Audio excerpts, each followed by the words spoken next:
Welcome back to the Power of Manifestation. My name is Andrea Miller, and I am so excited to host this incredible session. It couldn't be more timely or more needed. Guys, we're living in an age where AI can write, design, calculate, and even predict our desires. It's a little freaky deaky, but what it cannot do for us is dream, is love, or manifest purpose. And that's where our power lies. This session is called Manifestation in the Age of AI, Unlocking Your Life Code to Create a Legendary Future. My guest is Derek Rydall, a global thought leader, transformational coach, and best-selling author. His books include Emergence, The Abundance Project, and the forthcoming Whole New Human in January 2026. For 3 decades, Derek has blended spiritual psychology, creative mastery, and cutting-edge personal development to help Oscar and Emmy winners, top entrepreneurs, and thought leaders around the world. He's also the founder of the Whole New Human movement, guiding people to unlock the true superintelligence within them. Did I tell you guys I was in? I am so in for this conversation, Derek. Welcome to the Power of Manifestation. I'm ready. Like I said, I'm ready to tango or dirty dance or something here. All right. We're here for it all, guys. I can tell this is going to be high vibe. All right. Let's kick off with section 1, from Law of Attraction to Life Code. Derek, you often say that manifestation is not just about attraction tricks or wishful thinking. It's about unlocking our life code. How does your approach to manifestation get beyond the traditional law of attraction model? Well, there's a lot to unpack there. Even before the life code, without going into my whole origin story, I spent years and years in trying to improve myself, self-improvement, and get over my, difficult childhood and all that. And all that I figured out after years of self-improvement was how to improve how well I could describe why my life was so screwed up. I could tell you when I was 10 and I gave my dad the report card, it was all A's and a B. And he said, "What's with the B, son?" And I could show you all the reasons that messed me up. But it drove me crazy trying to improve myself. It was like trying to dig myself out of a hole, and I just got deeper in it. It drove me to become addicted to alcohol, then drugs, then I almost died of an overdose.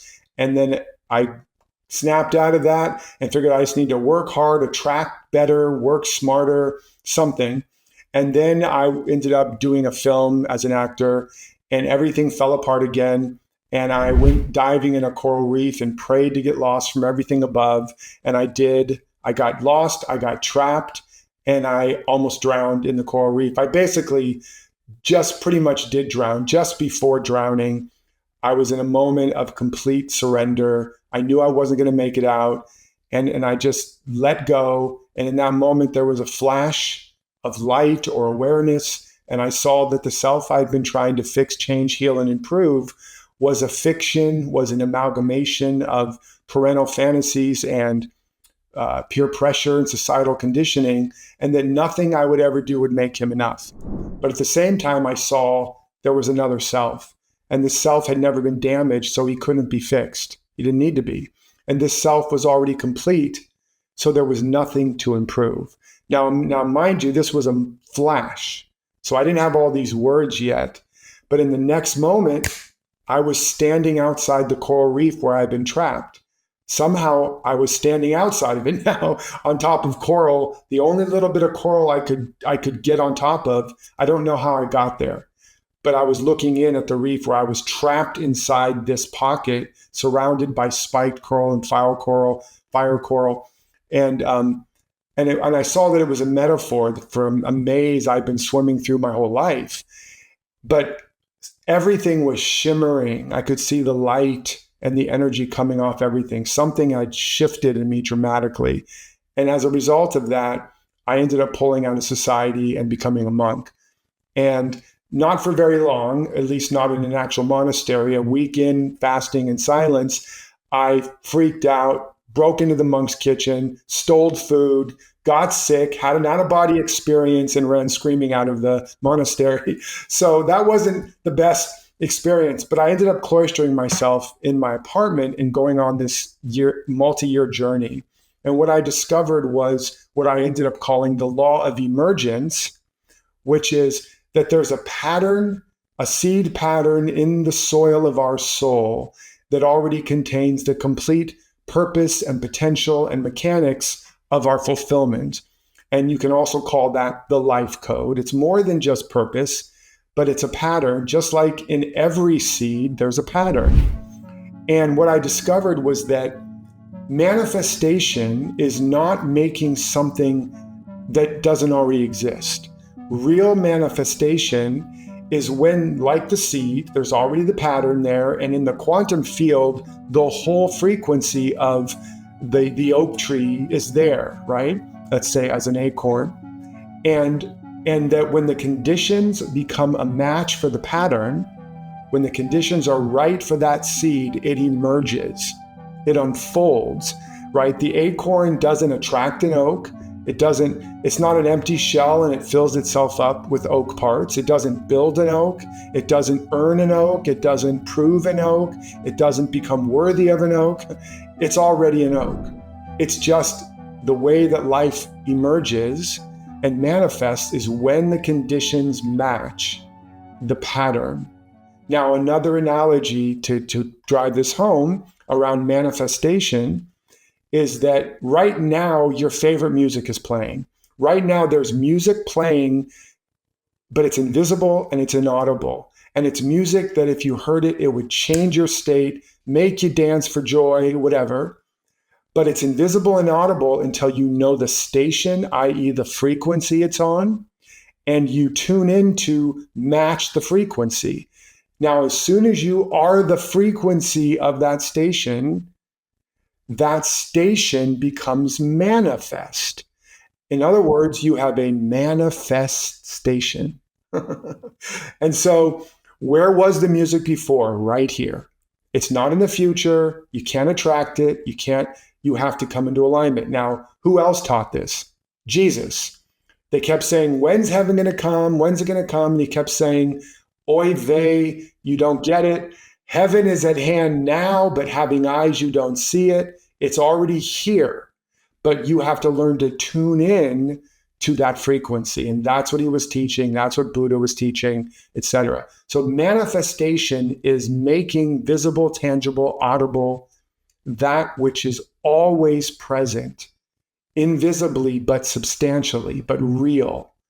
And every time you think it's not here and I'm not it and I don't have it, but I'm going to get it, achieve it, attract it, that is all resistance to the natural process of alignment. And it ends up either pushing it away or through sheer will, you manifest a bigger paycheck, but you're just broke at a higher income bracket, right? You manifest a new job, but you get the same jerk of a boss just wearing a different uniform. Anybody know what I'm talking about? So that's not so brief, but brief what manifestation really is. And your life code is your purpose, your potential, and the mechanics and substance to achieve it. And you don't get it, you brought it. And you're not on your way to more life, love, health, wealth, wisdom, and wholeness. You're coming from it on your way to allowing more of that imprisoned splendor to express, as the poet Robert Browning said. So I'm sure we'll unpack that more, but that's a start. Whew, I am feeling fired up. I mean, I feel like I just saw Cats. I laughed, I cried, I went to see it again and again. What a powerful story. But I want to rewind a little bit. First of all, thank you for your candor and honesty and courage. I can certainly relate to the addict's journey, and I know a lot of people can, and I can relate personally to that addiction to self-help, addiction to I'm never enough. I always have to keep improving. So thanks for keeping it real. That's probably my number one addiction. Yeah. Luckily, I got addicted to God or spirit and really, truly. And so that's one addiction, that when you get addicted to love, not love like a love addiction to another person, but to loving yourself and to knowing yourself and to knowing your true purpose and meaning, it becomes a flywheel of feedback that is actually evolutionary. But, nevertheless, that was still there, that challenge. I'll add one other important thing about manifestation and about why understanding the law of emergence and the life code that is within each and every one of us. You didn't get it from the world, so the world can never take it away. And nothing you've experienced can ultimately damage it or destroy it or diminish it. And so it's not just about being successful and making more and having more. Even when you go through big challenges like an addiction, or like in my case, I went through a divorce after 23 years where I lost everything and thought I was even going to lose my family. And then I lost my child, my son, and then literally he died. And then I had a fortune, most of my fortune stolen from me in a Bernie Madoff-like scam. And my wife got a life-threatening disease. And I went through all of these experiences where I thought it was going to destroy me, annihilate me. But because I could keep coming back to this truth within me, keep re-anchoring myself, as a result of even the most unimaginable tragedy, I was able to build back to become stronger, to become more anchored in love and forgiveness and compassion, to become more creative, more inspired, more abundant, wealthy, more to help and to serve even more. So the really good news is that even in the face of crises that you've been through, that have traumatized you, that you think have diminished or damaged you, including the most unspeakable ones, as I described, losing a child is one of those. It doesn't have to stop you, and it won't stop you when you know how to be rooted in the real source of power and purpose and potential within you, again, that the world didn't give you, and so it can't take it away. And then, like with the coming crisis, with AI and all the social polarization, everything we're facing, which is going to get magnetized many times over, I'm sure we'll talk about it, this becomes the way you inoculate yourself from all the thought viruses going around. This becomes the way you get stronger, because we are made to be anti-fragile. When you drop us, we don't have to break. We can get stronger. When you tear a muscle, it gets bigger if you know how to do it. And that's the same potential that we have. When you're anchored in who and what you really are and why you're alive, and you know your real power and purpose, you really can be MC Hammer, can't touch this, right? Oh my God, you're so freaking funny. I like how we go from like, tragedy cataclysmic. to comedy. Yeah, exactly. And but I laugh about it now, or you're going to cry about it later. So you took the words right out of my mouth. I was going to say what is so brilliant about you is that, and let's face it, humor is high vibe, and it's a choice, right? And so I just want to call that out in the biggest way. Right. It's called enlightenment, not enheavyment. Right. Right. Exactly. Well, exactly. Freaking amen. Like, amen. And I know we were just talking about Jesus, but like high fives, amen to what you just said. I'm going to go back and watch this recording. I'm going to, for, people who are going to want to read it, the transcripts will be available, because what you said is capital T truth. And you know better than probably most people, given how severely tested you were. So yes, a million times yes. Truth was felt. Truth was heard. That said, going from the theory of it, that makes sense to me, to how do I tune in to that invisible, inaudible music? How do I recognize that I'm an acorn growing into an oak tree versus a cumin seed growing into a coriander plant? There's a lot of clues. Life is always and forever conspiring for us. To break down a little bit about the life code and just what's going on is, we come into this experience with, like I said, this pattern, this potential. And as it starts to express or blossom, we bump into reactions of parents, teachers, siblings, society, religion, whatever, early on in our imprint stage. And we get a message. You can't do that. That's wrong. That's bad. You're too much. You're not enough. Or the world is too much. Or the world is not enough. There's no space for me, whatever. And as we get these messages, we end up deciding what we can and can't be. And we have to believe a lie about ourselves and about reality in order to survive. So, for example, if my true nature is to be wild and free and fully expressed in a certain way, and I get the message early on that, I'm being weird, or you can't run around naked, or you need to fit in and go along to get along. And if it's in the imprint stage, that's going to be a threat to my core needs and my survival. And so I'm going to go, okay, this much, not okay. I'm too much. Let me find a way to be just right. Or I'm not enough. I try to help daddy and he's like, how could you be so stupid? That's the wrong screwdriver. Or look at the mess you made, or whatever. And I'm like, oh, I did it wrong. I can't be wrong. So that creative, messy, natural part of you, you got to repress it, and you have to now find a way to do it right. So what happened, because you got to get your core needs: love, meaning, purpose, consistency, security, safety. And because those are literally a matter of survival.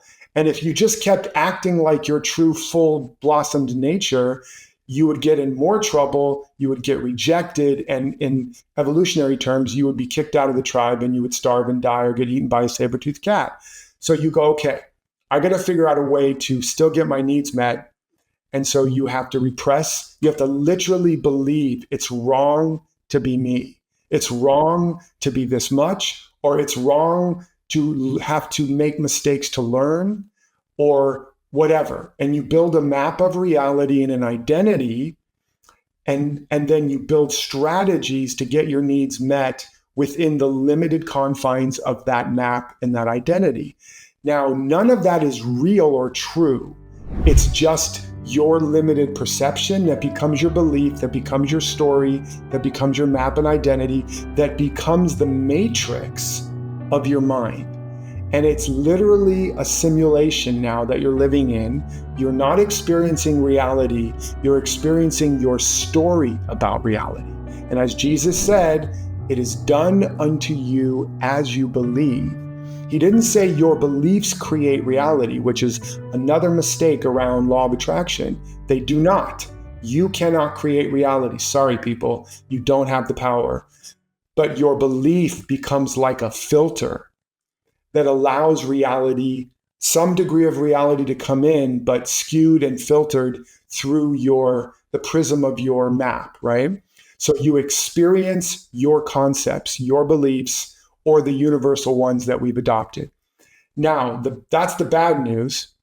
The good news is that by this core wound also becomes a core initiation. So because I believe I'm not enough, I now live under a false premise of I've got to become more. I've got to become better, as you mentioned. That's an example. And there's different examples. Some people, a lot of feminine people, believe they're too much. The shadow of the feminine is I'm too much, because she really is infinite energy and infinite life force. The shadow of the masculine is I'm not enough, I'm nothing, I'm powerless, I'm impotent. So that's why men are striving to conquer and achieve and become, masters of the universe. And women historically are trying to find a way to shrink to fit so they don't get attacked or made wrong or intimidate the man and all that. We won't get into all that. But in any case, you begin to learn strategies to become more. Now, what that happens, or if you're a more feminine and you learn that I can't make it about me, that's wrong. I need to make it about you. Oh, suddenly mommy likes me again. Daddy likes me again. I find my value, my identity in that. Now, again, it's a false premise, but that journey of the first part causes you to develop real skills. You get really good at sensing what other people need, right? Anybody know what we're talking about? And it's a superpower you develop. You can sense what people need, even before they know.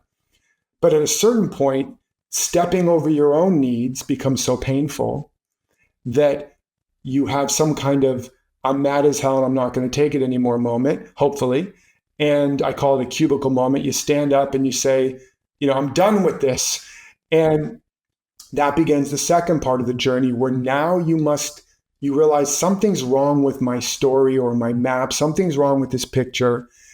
There's got to be more to me. And you people watching now probably have been past this moment. Now you start to discover, what am I really made for and made of? What am I really made of? And you begin to now have the chance to journey outside of your old map and matrix and discover not that you're broken or you're not enough or you're too much. That's the lie. But that, and that you have to fix, change, and improve yourself, but that you're already enough, more than enough, and life is already completely for you. And that becomes the new premise you have to build your life and your new map on. And when you do that, as we said in the beginning of the call, you now create the right conditions in your life internally and then externally that match your life code, your true pattern, your true potential, and all the skills you've built, even from the lie, become in service to that. Your ability to know what people need, now you can turn it on yourself and know what you need and have the strength and the ability to live it. So that's like in a general sense, what happens in terms of how we craft our life. And when things stop working, or when there's chronic lack, limitation, or problems, it's a signal we're still trying to survive in a map of the world that is too small for us now. And it's time to break out of that matrix. Well, and I would just add to that, I think a lot of people end up running into health issues. It's like their bodies just are like, yo, that's it. We're done. We're going to get your, I mean, when I think about physical health and emotional and mental health and relationships breaking down, I think of all these things. In fact, I've become a student, a little bit of a student of Kabbalah. And there's this idea of Kabbalah. You're probably familiar with this, with Tikkun, and it's your soul's correction. And so I find myself literally every day thanking this idea of Tikkun, because it's like, oh, this thing went wrong. And it's like, oh, that's my soul's correction, giving me the signal to say, oh, what do I need to notice now? Rather than, and I used to be much more reactive, and aggressive. Now I'm able to meet this, these sort of signals coming in, and it's like, exactly. Oh, now I'm curious. Exactly. You're learning to read life. If you understand the real premise is that all there is life, and all of life is for life. All of life is life affirmative. All of life is for you. And life is never withholding itself from us. We are holding ourselves back from life. And there's nothing missing except what we're not giving or allowing to express. As the Gospel of Thomas said, if you bring forth what's within you, what you bring forth will save you. If you do not bring forth what is within you, what you do not bring forth will destroy you. And Brene Brown even said, unexpressed creative potential is not benign. It metastasizes. So you start to understand all of life is for you. It's always conspiring for you, but it can't force it, because life is not going to force anything, because life is just being life. Love, being joy. It's all here. Again, this is what all the masters were teaching. But we can only experience our story. But because all there is life and love, always conspiring for our fulfillment, even the crisis and the pain and the breakdown, if like you begin to understand it's all a signal of love and life saying, I'm here, let me out. Yeah. Right? And it's all just trying to align. Let's tell the truth. Yes. I love that. Let me rewind just a couple quick things just to give a little context. So you described being under the water in this coral, and then a hilarious story about the breaking out of the monastery. That needs to be in a movie. I want to see you in that scene, in that movie. Sign me up. It was so funny. I literally snuck into the kitchen, and I'm opening the refrigerator just enough so the light doesn't go on. And the monk's room is right down the hallway with one little light bulb.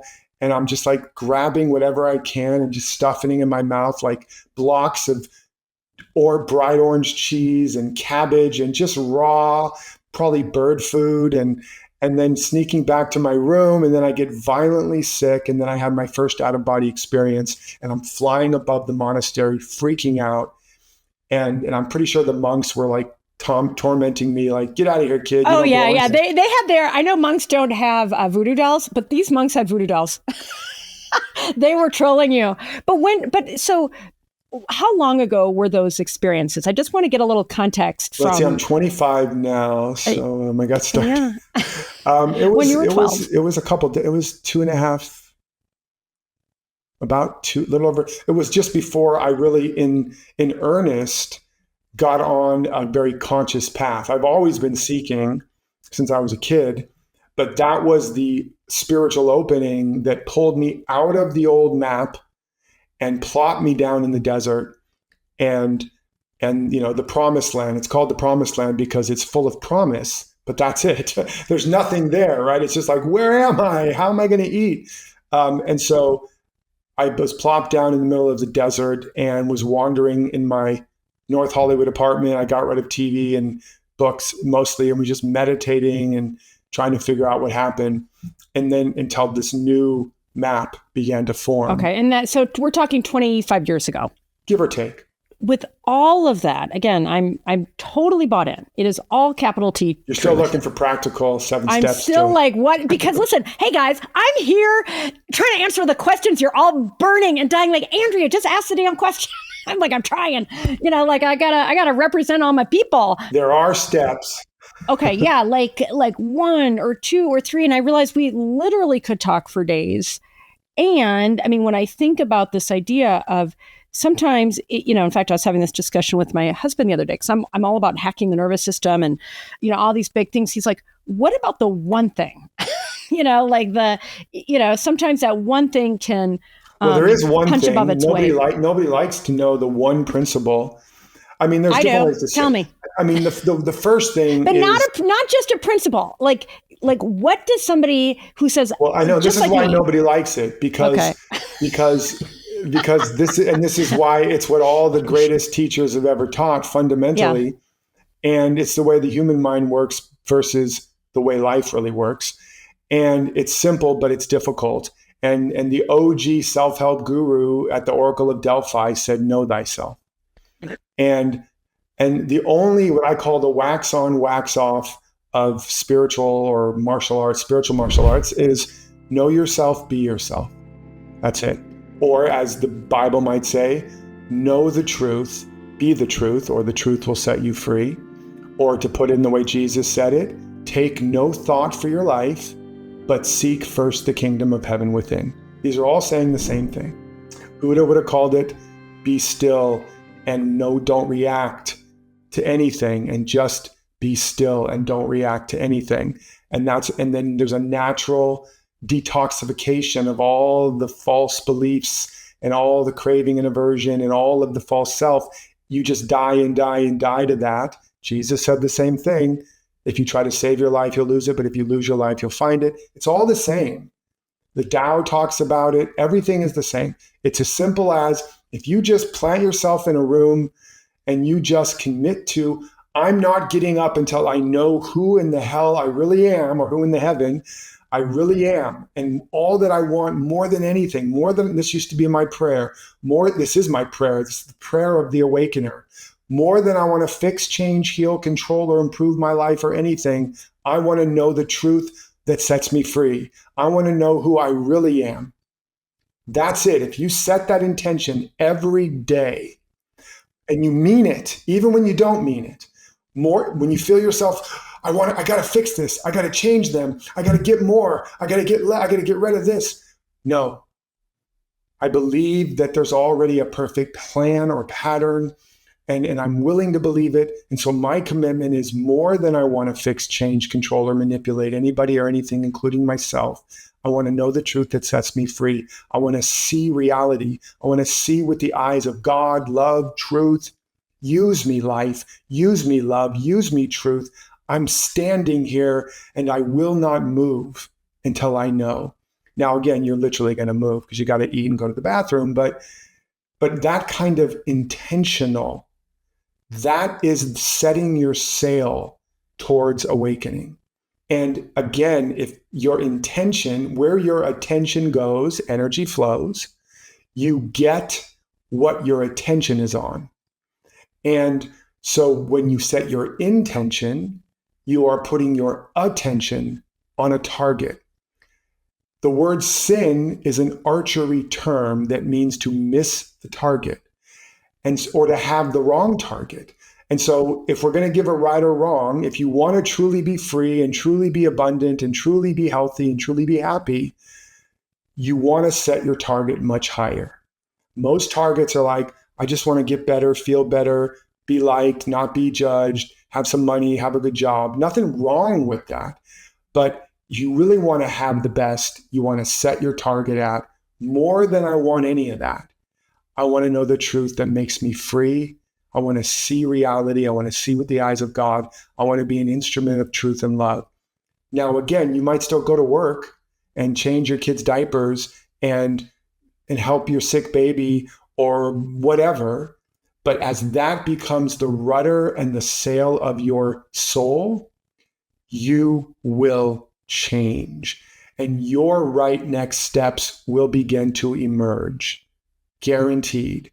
So that's step one. That's the foundation on solid ground, rather than if you hook your intention to, I just need them to change or this to change or me to change. You are basically putting a hook in a killer whale that's going to just take you on a ride through the ocean of experience until you drown. But if you hook it into this place, you are rooted in a place that doesn't change. You are rooted in a place the world has no power over, and you will begin to reclaim and remember who you are, why you're alive, what you're made of, and to begin to feel a power. You know, the stories about the fountain of youth. No, you want to drink from the fountain of you, and you will be redeemed. So that's the number one step. If you just do that every day, more will come. Now, if I want to get a little more practical, and by the way, why I said it's not just know yourself, but be yourself. As that truth emerges, the next most important step is to say yes to yourself, to honor that. As you get to know yourself, because lots of us are having glimpses of our true self. We hear that little voice go, have that hard conversation, speak the truth. Oh, but I don't want to rock the boat. No, you got to do it. And then you don't. And then cut to 6 months later and he cheats on you, or they fire you, or you get in trouble. You didn't listen. You didn't honor. So you are a house divided. You want to know the truth, but you want to be safe. Can't have both. You want to know the truth, but you don't want to rock the boat. Can't have both. You want to be free, but you want to be secure. As Benjamin Franklin said, if you sacrifice freedom for security, you will have neither.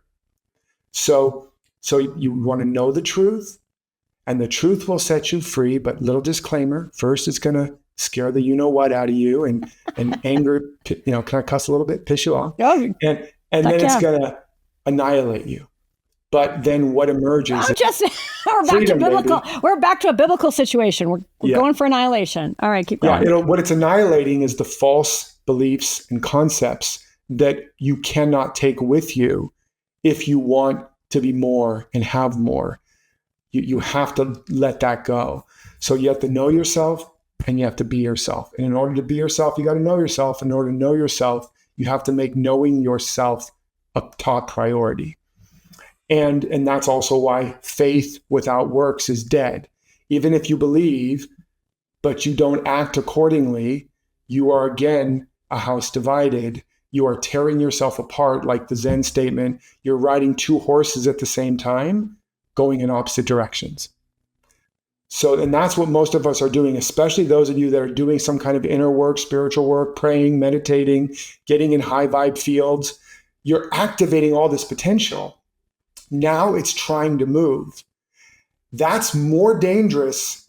I would rather you just don't want to know it, because if you're not willing to say yes to it, you're literally going to create more and more struggle and pain until you finally yield to the river of the truth within you. And then it's game on.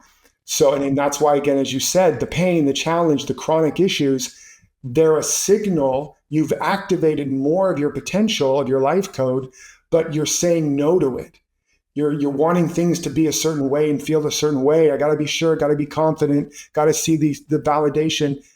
Too late. You got to say yes. The confidence and the breakthrough only shows up after you say yes, after the commitment, not before. Well, oh man, love it, love it, love it so much. I can't tell you how much I love it all. And I got more practical stuff, but I just think you can feel the vibration. A million percent. I mean, like, guys, like, I hope you're feeling it as much as I do, because this is real. And a couple things I want to add. This is fucking serious. If you've come to play, this is ground zero, what Derek is saying. Feel your body right now. If this is true for you, feel it. I want to take 5 seconds. Okay.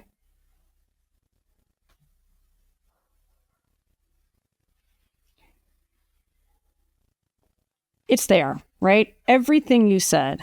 Know thyself, be thyself, say yes to yourself. And there is no progress until we tell the truth and we say yes to it. There's no evolution and no progress. You get stuck and stagnant and you end up in loops. Well, and I mean, I'm going to out myself. It's so much, it's really nice and fun, and it feels so good to make progress, and you're doing your stuff. And you're speaking to me in particular, no coincidences, right? It's always, these always beautiful synchronicities show up just when we need them. I mean, I had an experience recently going through an event, this whole awakening event.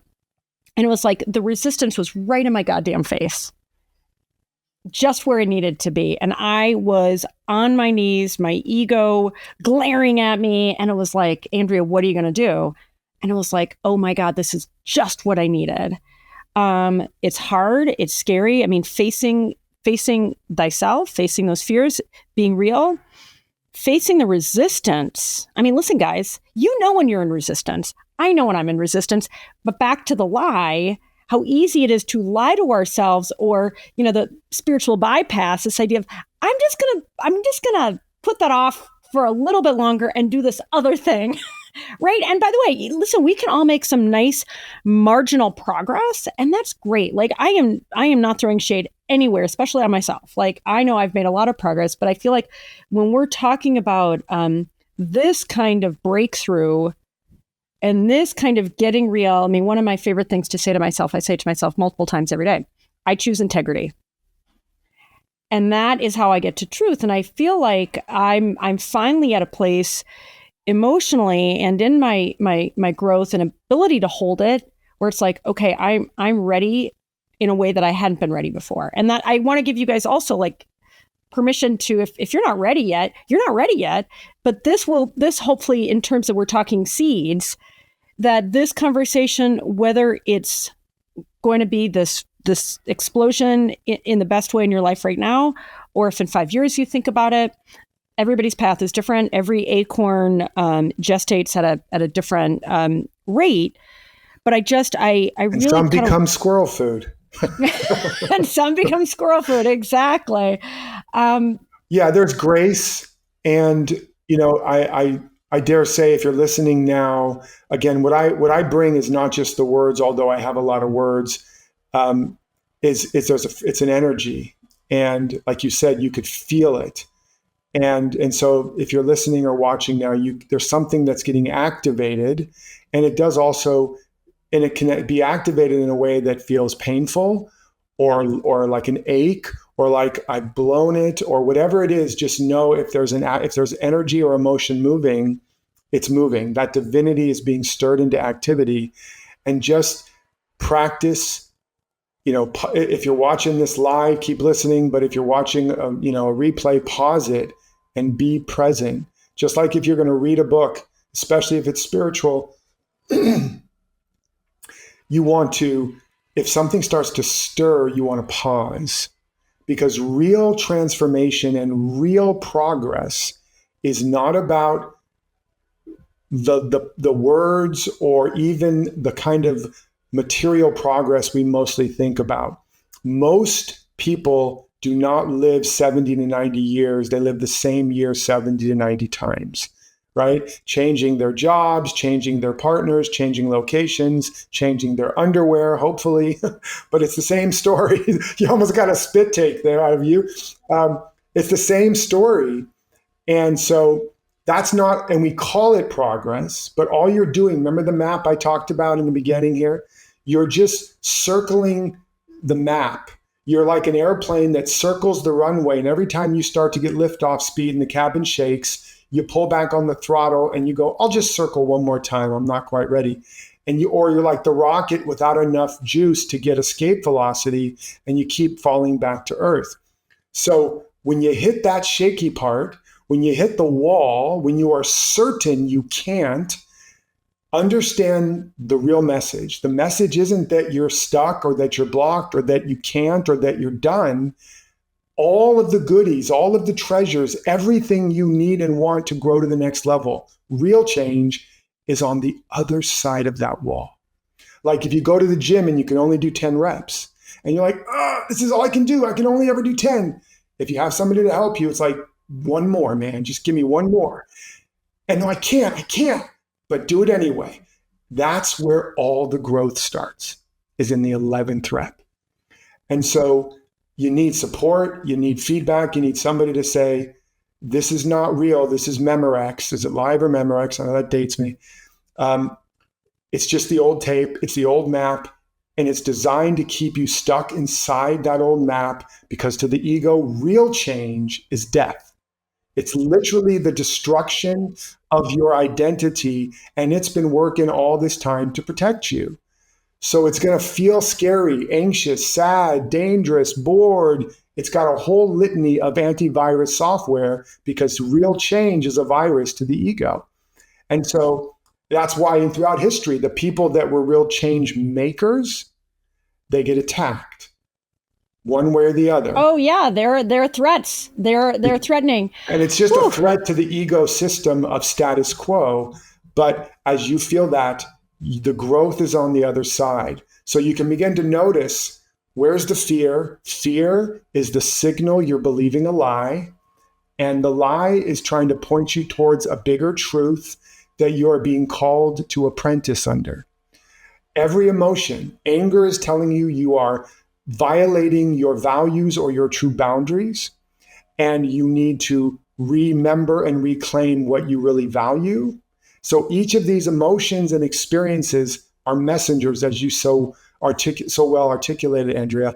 And earlier, it's not saying you're broken and you're bad karma and it's just not, you're not made for this.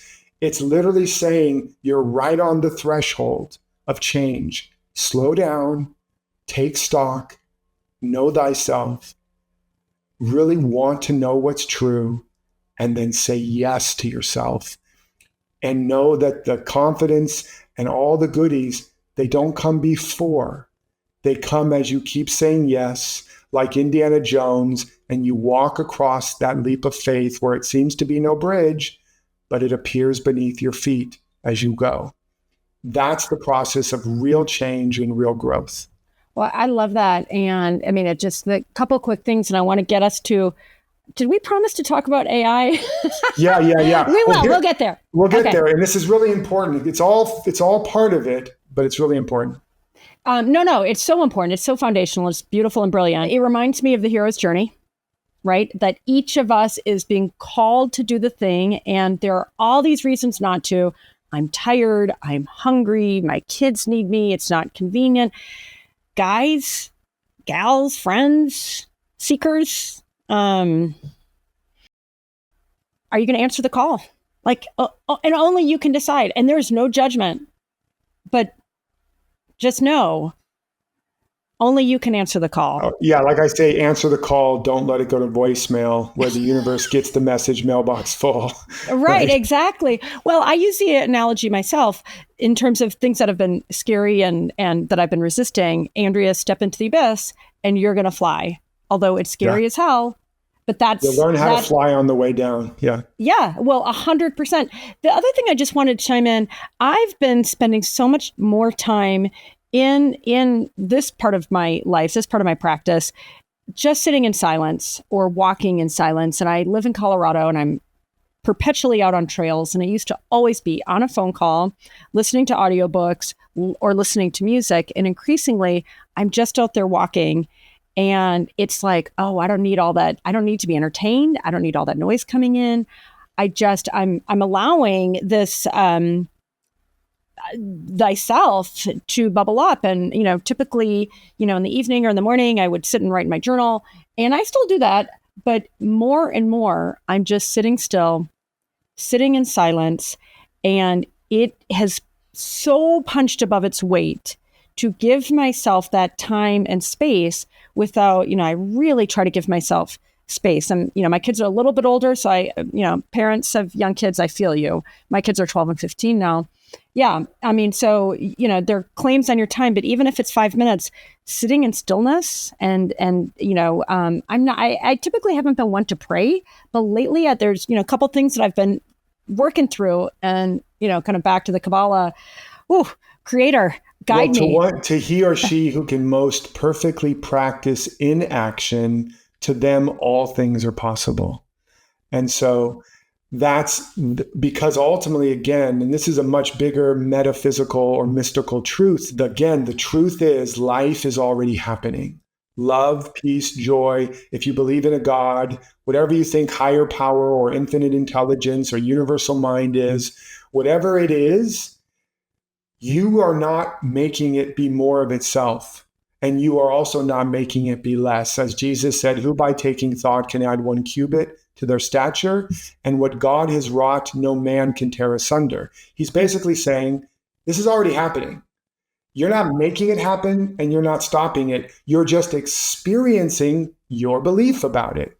And so what happens in all these teachings, and like Buddha and the dismantling of the false self, is when you dismantle the false self, when you let go of all your opinions and judgments and beliefs, or to the extent you're not improving yourself, you're removing the clay from the golden Buddha that was always shining underneath. You're already here. You're never going to be more spiritual or enlightened or whole or magnificent or powerful or wealthy. You're never going to be more. It's already here. But as you are willing to let go of what you're not, to let go of all those coping strategies I talked about, and they're not your fault, they're universal patterns. You didn't create them, it's not your fault. But as you are willing to let go of them, that's one way, then what's already there emerges. And instead of trying to solve problems, because every time you try to solve a problem, you are re-acknowledging and affirming what's not true about reality. Reality isn't a problem. Life has no problems. So every time you try to solve a problem, you lock yourself back into a matrix. Problem means emblem. It's a signal of a state of consciousness. And so problems aren't solved. They dissolve as you evolve. So how do you evolve? Want to know the truth about you. Know what is in that seed. Know what I'm made of and made for, and go there. If you just keep thine eyes single, your whole body will be full of light. If you just sit there and on one hand, let go of all the control, let go of all the trying as a practice, and want to know the truth of what you're made of and to be an instrument of it, those are the two things. And as that emerges, you'll start to see illumination or desire. As you bump into a problem, don't ask, how do I solve the problem? Ask, what is really trying to emerge in me? Or if this problem was solved, who would I be then? What would I do then? How would I show up then? If I had the money, the time, the energy, the health, the love, who would I be willing to be? Who would I most want to be? What would I most want to create and contribute? That will allow you to get in touch with the seed that is emerging, and you don't have to worry about the problem now. Just water the plant. Just feed the seed. Just say yes to your yes. And what will happen is as you emerge as that person who's already there, those problems cannot survive at that level. As Einstein said, you cannot solve a problem at the level of the thinking of the problem. And as he began to focus on just the vision, he later said, arrows of hate are shot in my direction many times, but they cannot touch me because they come from a world I no longer inhabit. So that's the way we evolve. We're not meant to evolve by problem solving. We're meant to evolve from glory to greater glory, which means knowing yourself more, being yourself more. You bump into a problem. Okay, what is it about me that I need to know and let come out? What am I needing to say yes to? And then you get big enough to hold the problem until it's not a problem. It's from growth to greater growth. That's evolution. And there's a lot of experiments and falling on your face along the way, just like a kid learns to walk. But the kid is not learning to walk merely as solving the problem of falling. The kid is learning to walk because their eyes are fixed on something they want. That's how we can grow and unfold and heal much more rapidly. Section 2, AI and human purpose. Okay, technology is racing forward. AI is everywhere. And yet here you are teaching about the soul, embodiment, and purpose, which brings us to the pressing question for all of us in this new era. Why is manifestation and everything you've been talking about, being true to ourselves, at the heart of it, being true to ourselves, why is that even more important in the age of AI? Let me just start by saying that, first of all, I'm not a Luddite. I'm not anti-tech. I've loved technology since I was a kid. I programmed. I remember after seeing the movie War Games, I built a program to hack into the government, or so it looked. Freaked my mom out, who thought men in black were going to come secret me away. So I love technology, but I eventually turned from the technology of the computer to the technology of the brain, was going to become a neuroscientist, then the mind, and then I had that near-death experience and it became the soul. But it's all connected. But the thing to understand is all technology is coming from us. We are the real superintelligence, people. And while we're doubling and tripling and trillioning down on AI technology, we need to remember we're the original AI, ancient intelligence, ancestral intelligence, authentic intelligence, maybe even angelic intelligence. In our very DNA is the wisdom and knowledge of billions and billions of years of stars and galaxies, all within us. The nomads and the mystics of old, they were already tapping into the secrets of the universe. Atomic theory, string theory, multidimensional universe theory, all of the sciences were first being discovered before there was any science. I'm pro-science. It's all beautiful. The Enlightenment was great. But here's the thing. Technology, as it's being used by the ego, is coming from the wound of, I don't have enough power, I'm not enough. And so I need to keep using technology to be more, to try to become God, rather than to allow the God within me to come out. And so throughout history, this has been the case. And so every time we create a new technology, it has extended our reach and our capacity, but also at a cost.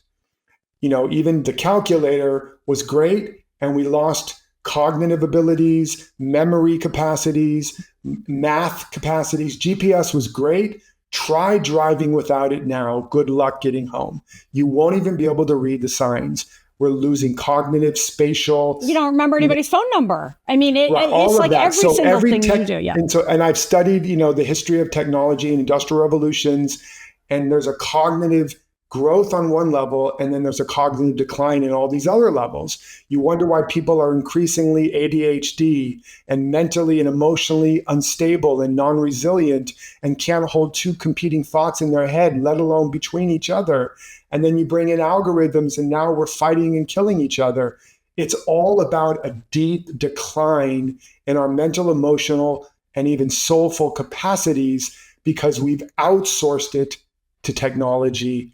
And now with AI, here's the thing. All other technologies extended us. We were never the fastest, the fiercest, the strongest animal. It was our ability to think, to analyze, to think deeply and critically, that separated us and made us the apex predator, that took us out of the trees and into building towers in the sky. AI is replacing that. And AI can do more, do better, do cheaper, do faster than any human being almost already, and it's just getting started. And now the danger, very real, and it's already happening, is we're starting to outsource our mind. And over time, already they've done studies with students, and their cognitive decline is stark. And over a generation, we will literally lose our ability to think. Well, and can I just add, where people are outsourcing their relationships, right? I was just going to say that. You're hearing terrible stories about particularly teens and young adults capitulating to committing suicide and all kinds of stuff. 100%. Dying at their own hands. And that's, and in my book, I talk about all of these different issues, but we're outsourcing our heart. AI will be able to weaponize intimacy. It's already doing it. It's going to know you. It already does know you better than you know yourself. Remember the first principle, know yourself, because if something knows you better than you, guess who's using who? And you won't even see the manipulation coming. And so again, that's why know yourself is one of the greatest protections against being manipulated by AI, by trends, by trendsetters, by algorithms. If you're not standing for something true, you're going to fall for anything. And so you have to have an understanding that gives you a solid inner standing that allows you to have a powerful outer stance. And that's how you stand out and become outstanding. In an AI world, if you don't know yourself and you're not being your unique, unrepeatable self, which your life code, your true seed pattern is unrepeatable. If you're not knowing it and being it, you will be replaced. Period, full stop. It's already happening. People are already losing their jobs, and we're just getting started. And AI is going to commoditize everything people can do, most of it. But they can't ever do you uniquely. The greatest resource on the planet, other than energy in the future, is going to be your unique, lived, embodied perspective or wisdom. That's going to become the Prada and the Gucci of the future. That's what's going to make your art, your music, your book, your podcast actually become a signal in the noise. Because AI can already do a podcast. AI can already scrape everything about you and create a bot where I can just have a relationship with a false sense of you. But if it's not, but it won't be able to be your unique embodied lived wisdom. It doesn't have a point of view. So knowing yourself, being true to yourself is going to be the one thing that can't be commoditized. And it's going to be the thing humans hunger for the most. And so it's both the thing that will save your work, your livelihood, and your life, because if you don't have livelihood, you lose meaning. And when we lose meaning and purpose, we die. This is what Viktor Frankl saw with man's search for meaning in the concentration camps. And without real meaning and purpose, when you retire, 2.5 times more likely to die sooner than otherwise. So we have to retain meaning and purpose. That means we have to be connected. All the things that used to be like, I'm going to go to Esalen, I'm going to go to the hot springs, I'm going to go to this workshop, all these fun little self-help hobbies, that needs to move to the center of our life now. Again, Oracle of Delphi, know thyself. That needs to be the place we go to every day now, because for all the reasons I'm saying, if you want to secure your livelihood, future-proof your life, help to be able to guide your children and all of our children, because what the heck are they going to study in school? And they're already suffering a meaning crisis and a mental breakdown. All of this is going to magnify. But if these principles we're talking about today become first and foremost the curriculum of our lives, we will become irreplaceable, irreducible, undeniable, and so good they can't ignore us. We're going to jump to section 3, embodiment, future self, and legendary living. Everything that you described, the podcast, the book, the art, all the creative types. There are a whole bunch of people watching and listening that are doing accounting.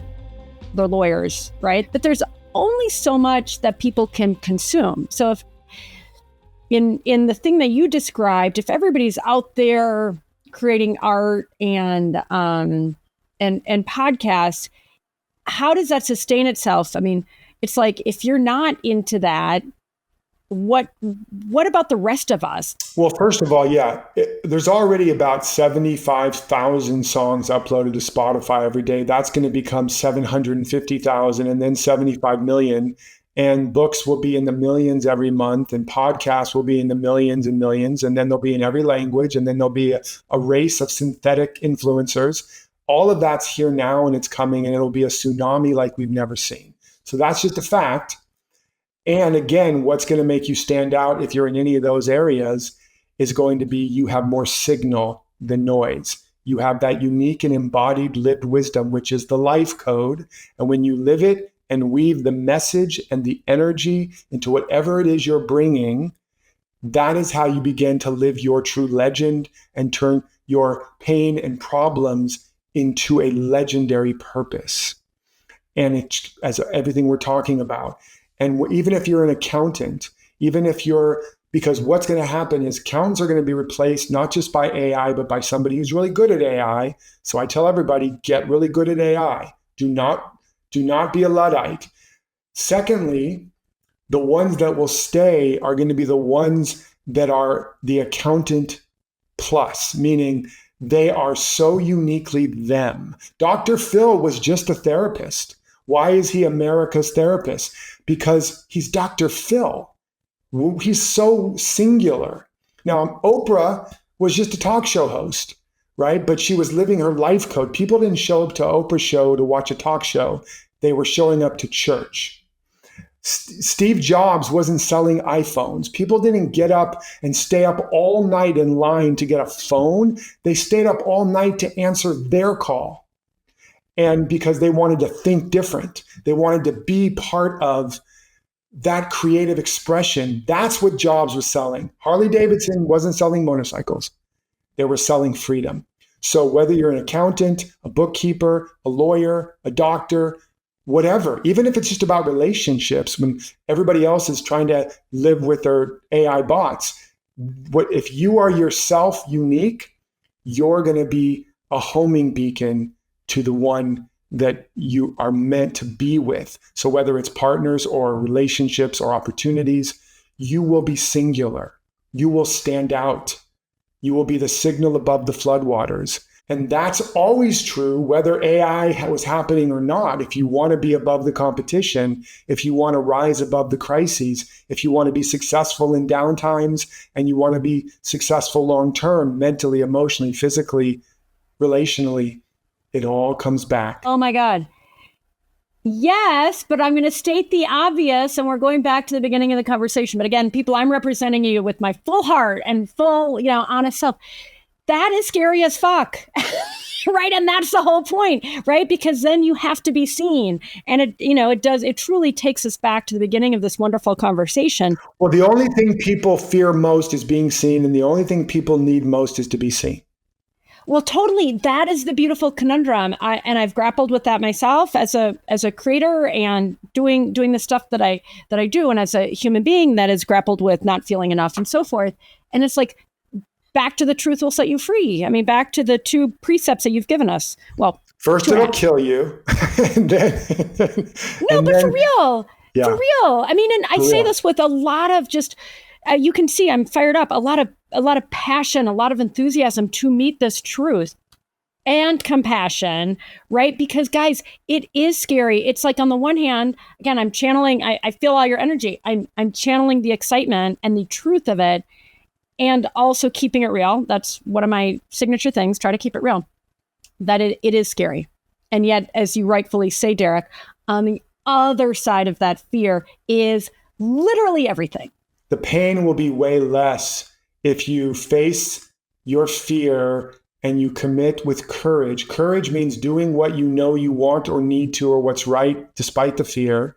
And your measure of courage is how quickly do you say yes to your yes. If you feel the impulse and you just are going to wait until someday, that's zero courage. And if you just keep trying to shorten the gap, you're getting more and more courageous until you build the resilience and the muscle to feel the fear and do it anyway, as we've heard. But again, what's the alternative? The alternative is you'll be replaced. The alternative is you'll lose meaning and purpose. The alternative is you're going to be more scared and Well, it's the more only, scared, right? It's the only rational choice. I mean, and as scary as it is, it really is. I mean, and I know we were kind of joking about the biblical stuff. Now we're It's talking literally biblical. going to get biblical. We're talking people. Existential. I'm talking the flood. Years ago, before this even ChatGPT and all that even happened, I've had 2 periods in my life where I had what I could say is a prophetic experience. The first time was before COVID. So no, there was no COVID. And I had this download. I saw this dark cloud and things were going to get very, very bad. And I started to tell people, buckle up, stay close to your family, get your affairs in order, so to speak. And they thought I was kind of crazy, little chicken little. And then COVID hit. And I didn't really speak to it as strongly as I should have because I felt like, am I weird? Why am I feeling this and saying this? So before AI was on the map, I mean, it's been around for a long time, but pre-ChatGPT and where it's all in the mainstream, I had the same thing happen. And the voice said, the flood is coming, build an ark. And it showed me the ark is that thing that we must onboard all of our human capacities, all of our deepest values, all that really matters most so that it can survive across the flood to the other side, to the other shore. And it showed me how fast it was going to happen. And it said, industrial revolutions before took decades, if not 100 years. But 99% of everybody's livelihood was gone afterwards. But it was a little bit of time to change. It was still very hard. If you like Dickens, that's during the middle of that particular period. This is going to happen not in decades, but in years.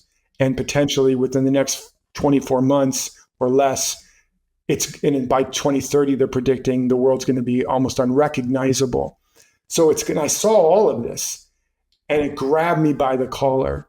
So sometimes there's a meteor heading for Earth or a tsunami cresting. It's not convenient and it's not fun, but you need to learn to swim or run or figure out shelter for the meteor or figure out a way to stop it. So this is happening. But here's the good news. This is also a time when the greatest breakthroughs and leaders and change makers and innovators rise up. I've studied history, and always during these great inflection points, to put it in a nice term. Times of disruption. Mm-hmm. These great disruptions, what emerges is the new generation of leaders, artists, creators, accountants, whatever, the very best, and so this is your opportunity. If you get out in the water and you swim to where the wave is cresting, rather than wait for it to be standing on the beach going, run, then you will catch the wave if you know yourself and you commit to being yourself and to doing the work to become irreplaceable and irreducible because you truly are. You will be the one that catches the wave and cowabungas it to the other shore.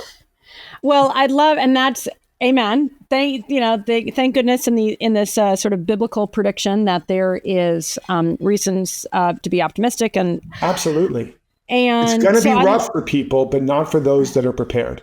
Yeah, and it'll still be challenging, but you're going to be successful. Well, but that's always change, right? And that's the good news, bad news is it's change is change, and if you're willing to lean into it, if you're not that I do a lot of surfing, but the surfing that I've done, or even just swimming in the ocean, it's like, yeah, you can get knocked out or you can dive into it, and both are a choice, but one gives you a lot more pleasure and the other one can break your neck. One of the reasons we have such a meaning crisis now is we've so baby-proofed our world and we've constricted ourselves away from the fundamental principle of life. The comfort conundrum or something like that. Like, yeah, exactly. So comfort literally is killing us. Yes. And also all of this hypnotism about that it's about the clicks and the influence and the money and the things. And what we've lost is life isn't a problem to be solved, nor is it a thing to be acquired. It's an adventure to be lived. And because we're not living a hero's journey, an adventure, a quest, we are atrophying the energy and the aliveness and the potential that can only be activated evolutionary when we have a goal that is bigger than we are, and it pulls out of us greatness. But I wanted to add to this because I've thought about what you were saying a lot. And I just want to put this out there as a really practical matter. We have so much freaking control, right? I order my groceries from my phone. I don't have to see people. I mean, our modern lives, not only are they killing us by comfort and convenience, we have such a fricked up illusion of control. Everything is on my terms. People are going out less and less. I watch everything on demand. I don't have to wait till. That's everything I was saying about technology is atrophying us. It's shutting us down. 100%. The hero's journey is embracing the adventure. I mean, like it or not, we're all on a hero's journey. So you can Netflix and chill and pretend you're not, and then continue to atrophy and wonder why you need so much more medical intervention and blah, blah, blah. Or it's, oh my goodness, I can embrace this. I mean, either is a choice. I can, ride with the wave or be crashed over. Okay, legendary living. You often say we must become the thing we desire, not just think about it. And we've touched on this to a certain degree. When you think about how people can start embodying their legendary future today, you've touched on it a little bit, but bring this home in a way that we can all go, high five. We love Derek. Remember, the seed is already in you. It's not about adding anything to you. It's about coming into integrity with who and what you already are. And the signal is it shows up in your life as what you desire. Desire doesn't means of the stars or of the sire, of the father. And so your burning desire is of the creative impulse, to put it in a non-gendered way. Their burning desire is not a signal of what's outside of you that you have to get. It's a signal of what's inside of you trying to get out. You're pregnant. What you really, really, really, really want. Now, when you ask somebody what they really, really want, most people don't know. Oh, more money, a better job, a vacation. Okay, start there. And if you had that, then what would you want? And if you keep following that out, you'll start to strip away what I call the escape fantasies, and you'll start to get down to, oh, I would really want, and you'll start to feel something come alive in you. So what do I really, if I really, really, really want? I want money. I want a job. I want a better house. I want my husband to take out the trash. Okay. And then just keep going. And if you had all of that, now, okay, you've got that. Now what do you want? And just keep going down. And what you will begin to touch and rekindle is that real fire, that real desire, that real seed. It will start to sound like you'll feel the energy of the life you've dreamed of that you may be forgotten, of these glimpses and moments and dreams that you've put aside or put on layaway. And as you keep doing it, now you'll start to tap into it, and you want to write it down, and you want to give yourself permission to go there with no holds barred. You've heard it. If money wasn't an object, if I already had everything I needed, then what would I want? If I wasn't afraid to look stupid, if I wasn't afraid to fail, if I was guaranteed to succeed, et cetera, et cetera. And you won't go, I want to be a fighter pilot if you don't. Don't worry. But keep going down. And again, you'll start to feel what's coming up. Now, you'll also notice what will be naturally excavated or roto-rooted will be all of the other thoughts and beliefs, part of the core wound, the map of why you don't think you can have it. You'll start to say, well, before you can even think of what you really want, you'll be like, oh, I just don't have time.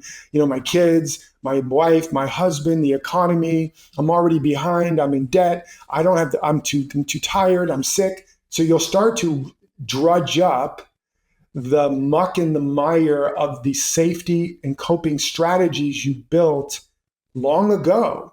So you notice it, don't fight it, go, thank you for sharing, put it aside, and go, but if I could have what I really want, if I really could have, and you keep digging a deeper well into your being, and eventually you'll hit well-being. You'll hit the feeling of, oh God, I really want this.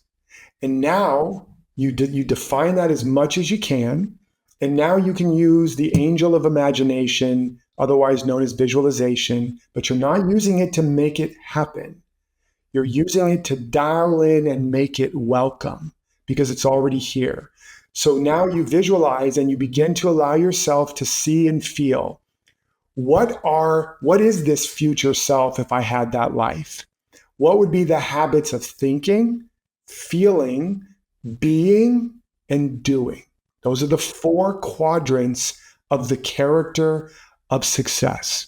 So if I was thinking, feeling, being, and doing.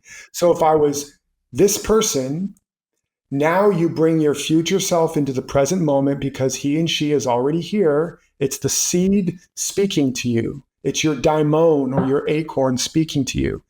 Now you begin to design into your life ways to operate like that. Now there's more I could say here. I'll just say one other thing. When you get to the feeling tone, the feeling, how I would feel, I'd feel joyful. Okay, great. Now you can break it into the category, what are the people, places, objects, and activities that activate that feeling, either in the past that I'm not doing, or only sometimes, but I want more. And if it's people you can't be with, like you can be with us virtually. You can listen to them. You can, if you can't go to the place literally, you can watch a video about, but you can always get in touch with it. So people, places, objects, and activities. Now you start to design your life intentionally, design it on purpose, not by default, which is what most of us have done. We've designed a life based on our or own winging map, it. Yeah, winging it kind of. or even just designed based on an unconscious fear and wound. So it's designed from those original strategies we started this call with, so that I don't get hurt, so I don't lose, so I don't lose love, so I aren't unsafe. But now you're not designing a life for protection and security and to not lose. You're now designing a life for proaction, to become the protagonist, the hero. You're designing a life that matches what you would be if you really had what you want. That's very practical, and it will mean removing things that aren't that and bringing things in that are. People, places, objects, activities, so that you begin to build. And as you've come up with, what are the new habits of thinking, feeling, and being and doing? You take all of that and you start to design, not all at once, but a little bit at a time. And you redesign, and it's like cultivating a new garden with the right ingredients for your seed. And lo and behold, you will, or tuning into the radio station, suddenly you feel inspired. Suddenly ideas flow. Suddenly you meet somebody. Where did all this come from? Where it's always been, but you weren't tuned into it. And again, you're going to hit the threshold. You're going to get afraid. It's going to be scary. Remember, that doesn't mean stop. That means, yes, I'm right at the edge of my map. I'm about to escape the matrix. 11th rep, baby. 11th rep.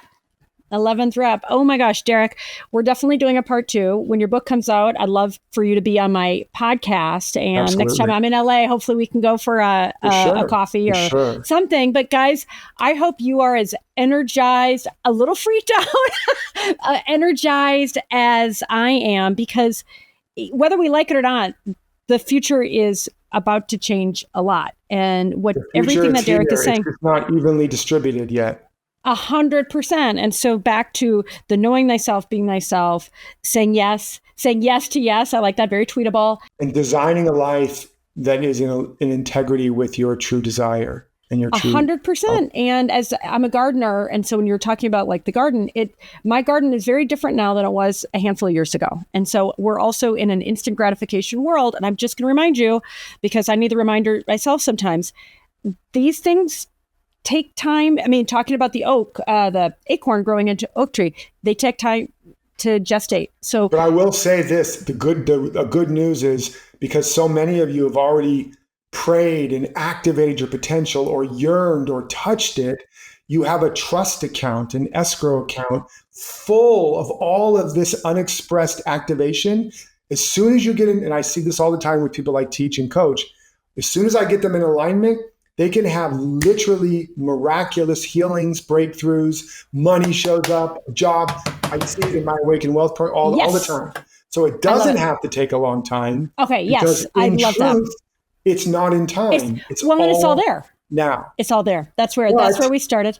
But you got to be patient if it doesn't happen. Yes, and then exactly. Infinite patience brings about immediate results. I love it. Oh my gosh, Derek, you're a genius. You can grab your free ticket to Derek's 3-day live virtual event. Live your life's work. And that's where I'm going to go deep into everything we just talked about today. And by the time they're done with that weekend, they will know themselves. They will be being themselves. They will be aligned with their true life code and purpose. They will have a plan to live it, and they will be transformed, not just informed. Guaranteed. Yeah. And to go even deeper, you've got Derek's 3 books, Emergence and the Abundance Project, and the forthcoming in not much time at all, The Whole New Human. Derek, you're amazing. Thanks so much for being the power of manifestation. I've loved our conversation. It's been my joy and my pleasure. Oh my gosh, you guys, Derek, holy smokes. I don't even know what to say. It was all said. And you're like, yes, Andrea, please don't blah, blah, blah, and repeat it all. I promise I won't. I hope you take to heart the gravity of what he's saying, the opportunity, the potential of what he's saying for you. It's a choice. And I know it can feel like a scary and even overwhelming choice to get that real and to get that true to yourself. And yet, as he kept saying, on the other side of what can feel like an existential threat and scary as anything, on the other side of it is everything.